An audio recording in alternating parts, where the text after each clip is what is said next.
ಪ್ರೀತಿಯ ದೇವಜನರೇ, ಯೇಸುವಿನ ಸುಮಧುರವಾದ ನಾಮದಲ್ಲಿ ನಿಮ್ಮೆಲ್ಲರಿಗೂ ನನ್ನ ವಂದನೆಗಳು.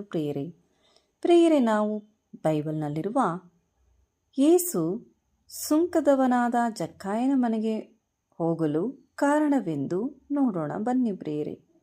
ಹಾಗಾದರೆ ನೀವು ಇದೇ ಮೊದಲ ಸಾರಿ ಈ ವಿಡಿಯೋವನ್ನು ನೋಡುವುದಾದರೆ ಸಬ್ಸ್ಕ್ರೈಬ್ ಮಾಡುವುದನ್ನು ಮರೆಯಬೇಡಿ, ಬೆಲ್ ಬಟನನ್ನು ಪ್ರೆಸ್ ಮಾಡಿಕೊಳ್ಳಿ. ಬನ್ನಿ ಪ್ರಿಯರೇ, ವಿಡಿಯೋವನ್ನು ಸ್ಟಾರ್ಟ್ ಮಾಡೋಣ.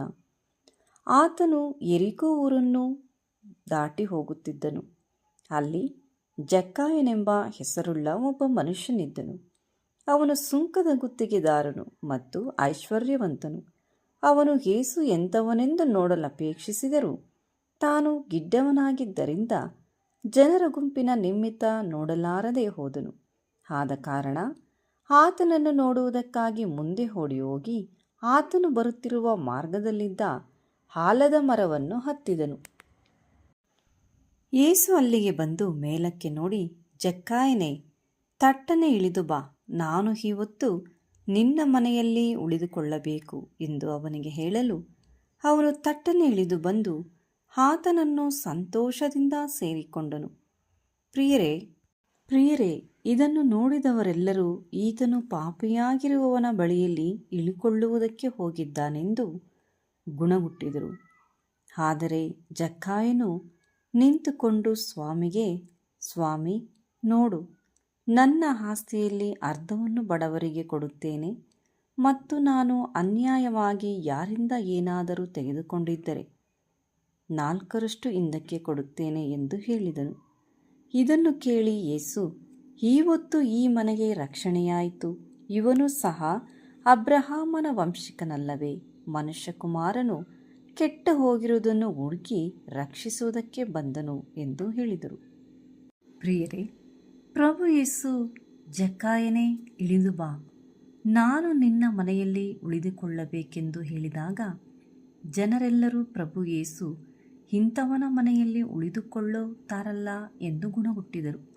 ಪ್ರಿಯರೇ, ಜಕ್ಕಾಯನು ಯಾವಾಗ ಪ್ರಭು ಯೇಸುವನ್ನು ನೋಡಿ ತನ್ನ ಮನೆಗೆ ಪ್ರಭು ಯೇಸು ಹೇಳಿದ ನಿಮಿತ್ತ ಕರೆದುಕೊಂಡು ಹೋಗಿ ಯೇಸುವಿನೊಡನೆ ಊಟ ಮಾಡುವಾಗ ಅವನು ಜನರ ಹತ್ತಿರ ಅನ್ಯಾಯವಾಗಿ ಹಣ ವಸೂಲಿ ಮಾಡುವವನ ಹತ್ತಿರ ಪ್ರಭು ಯೇಸು ಊಟ ಮಾಡುತ್ತಾರಲ್ಲ, ನನ್ನಂತಹ ಅನ್ಯಾಯಗಾರನ ಹತ್ತಿರ ಯೇಸು, ಜಕ್ಕಾಯನೇ, ತಟ್ಟನೆ ಇಳಿದು ಬಾ ಎಂದು ಕರೆದರಲ್ಲ, ನಾನು ಎಂತಹ ಪಾಪಿ ಎಂದು ಅರಿತು ಅವನು ಆ ಕ್ಷಣದಲ್ಲೇ ಮಾಡುತ್ತಿದ್ದಂತಹ ತಪ್ಪಿಗಾಗಿ ಮಾನಸಾಂತರಪಟ್ಟು ಪ್ರಭು ಯೇಸುವಿನ ಹತ್ತಿರ ಬಂದು ಪ್ರಭು ಯೇಸುವಿಗೆ, ನೋಡಿ, ನನ್ನ ಆಸ್ತಿಯಲ್ಲಿ ಅರ್ಧವನ್ನು ಬಡವರಿಗೆ ಕೊಡುತ್ತೇನೆ, ಮತ್ತು ನಾನು ಅನ್ಯಾಯವಾಗಿ ಯಾರಿಂದ ಏನಾದರೂ ತೆಗೆದುಕೊಂಡಿದ್ದರೆ 4ರಷ್ಟು ಹಿಂದಕ್ಕೆ ಕೊಡುತ್ತೇನೆ ಎಂದು ಹೇಳಿದನು. ಪ್ರಿಯರೇ, ಯೇಸು ಜಕ್ಕಾಯನನ್ನು ನೋಡಿ ಕರೆದಾಗಲೇ ಅವನು ಮನತಿರುಗಿ ರಕ್ಷಣೆ ಹೊಂದಿದನು. ಯಾಕೆಂದರೆ ಜಕ್ಕಾಯನು ಸಹ ಅಬ್ರಹಾಮನ ವಂಶದವನು. ಪ್ರಿಯರೇ, ಹಾಗೂ ಅನ್ಯಾಯವಾಗಿ ದುಡಿಯುವ ದುಡ್ಡು ನಮ್ಮನ್ನು ಶಾಪದಲ್ಲಿ, ಪಾಪದಲ್ಲಿ ನಡೆಸುತ್ತದೆ.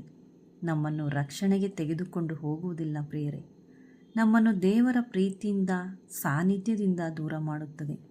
ಇದರಿಂದ ನಮ್ಮ ಸಮಾಧಾನ, ನೆಮ್ಮದಿ ಕೂಡ ಇರುವುದಿಲ್ಲ, ಆರೋಗ್ಯವನ್ನು ಕೂಡ ಕೆಡುತ್ತದೆ. ಆದ್ದರಿಂದ ಸ್ವಲ್ಪದರಲ್ಲಿ ನಂಬಿಗಸ್ತನಾಗಿರುವನು ಬಹಳವಾದರಲ್ಲಿಯೂ ನಂಬಿಗಸ್ತನಾಗುವನು, ಸ್ವಲ್ಪವಾದರಲ್ಲಿ ಅನ್ಯಾಯಗಾರನಾದವನು ಬಹಳವಾದರಲ್ಲಿಯೂ ಅನ್ಯಾಯಗಾರನಾಗುವನು. ಹೀಗಿರುವುದರಿಂದ ಅನ್ಯಾಯದ ಧನದ ವಿಷಯದಲ್ಲಿ ನೀವು ನಂಬಿಗಸ್ತರಲ್ಲದವರಾದರೆ ನಿಜವಾದ ಧನವನ್ನು ನಿಮ್ಮ ವಶಕ್ಕೆ ಯಾರು ಕೊಟ್ಟಾರು? ಪ್ರಿಯರೇ, ದೇವರಿಗೆ ಇಷ್ಟವಿಲ್ಲದ ಕೆಲಸವನ್ನು ಮಾಡಿ ರಕ್ಷಣೆಯನ್ನು, ಪ್ರೀತಿಯನ್ನು, ಆಶೀರ್ವಾದವನ್ನು ಕಳೆದುಕೊಳ್ಳದೆ ದೇವರಿಗೆ ಮೆಚ್ಚುಗೆಯಾಗುವಂತಹ ಕೆಲಸ ಮಾಡಿ ನಮಗೂ ನಮ್ಮ ಕುಟುಂಬಕ್ಕೂ ಆಶೀರ್ವಾದವನ್ನು ಉಂಟು ಮಾಡೋಣ. ಪ್ರಿಯರೇ, ಅದಕ್ಕಾಗಿಯೇ ಪ್ರಭು ಯೇಸು ಕೆಟ್ಟು ಹೋಗಿರುವುದನ್ನು ಹುಡುಕಿ ರಕ್ಷಿಸುವುದಕ್ಕೆ ಬಂದನು ಎಂದು ಹೇಳಿದರು. ಪ್ರಿಯರೇ, ಜಕ್ಕಾಯನು ಅನ್ಯಾಯವಾದ ದಾರಿಯಲ್ಲಿ ನಡೆಯುತ್ತಿದ್ದನು. ಆದರೆ ಪ್ರಭು ಯೇಸುವನ್ನು ನೋಡಿದ ಮೇಲೆ ಮಾಡುತ್ತಿದ್ದ ಪಾಪಕ್ಕಾಗಿ ಪಶ್ಚಾತ್ತಾಪಪಟ್ಟು ಮಾನಸಾಂತರ ಹೊಂದಿ ರಕ್ಷಣೆ ಹೊಂದಿದನು ಹಾಗೂ ಸತ್ಯದ ಮಾರ್ಗದಲ್ಲಿ ನಡೆಯಲು ಪ್ರಾರಂಭಿಸಿದನು. ಪ್ರಿಯರೇ, ಹಾಗಾದರೆ ನಾವು ಕೂಡ ಪ್ರಭು ಯೇಸುವನ್ನು ಮನಸ್ಫೂರ್ತಿಯಾಗಿ ಸ್ವೀಕರಿಸಿಕೊಂಡಿದ್ದರೆ ಕರ್ತನಿಗೆ ಇಷ್ಟವಿಲ್ಲದ ಸ್ವಭಾವವನ್ನು ತೆಗೆದುಹಾಕಿ ದೇವರ ಪ್ರೀತಿಯನ್ನು ಪಡೆದು ಪರಿಶುದ್ಧವಾದ ಬಲವನ್ನು ಹೊಂದಿಕೊಳ್ಳೋಣ ಪ್ರೇರೆ. ಹಾಗಾದರೆ ಈ ಸಂದೇಶ ನಿಮಗೆ ಇಷ್ಟವಾದಲ್ಲಿ ಒಂದು ಲೈಕ್ ಕೊಟ್ಟು ಶೇರ್ ಮಾಡಿ, ಸಬ್ಸ್ಕ್ರೈಬ್ ಮಾಡುವುದನ್ನು ಮರೆಯಬೇಡಿ. ಪ್ರಭು ಯೇಸು ಪರಿಶುದ್ಧಾತ್ಮರು ನಿಮ್ಮನ್ನು ನಿಮ್ಮ ಕುಟುಂಬವನ್ನು ಹೇರಳವಾಗಿ ಆಶೀರ್ವದಿಸಲಿ. ಆಮೇನ್.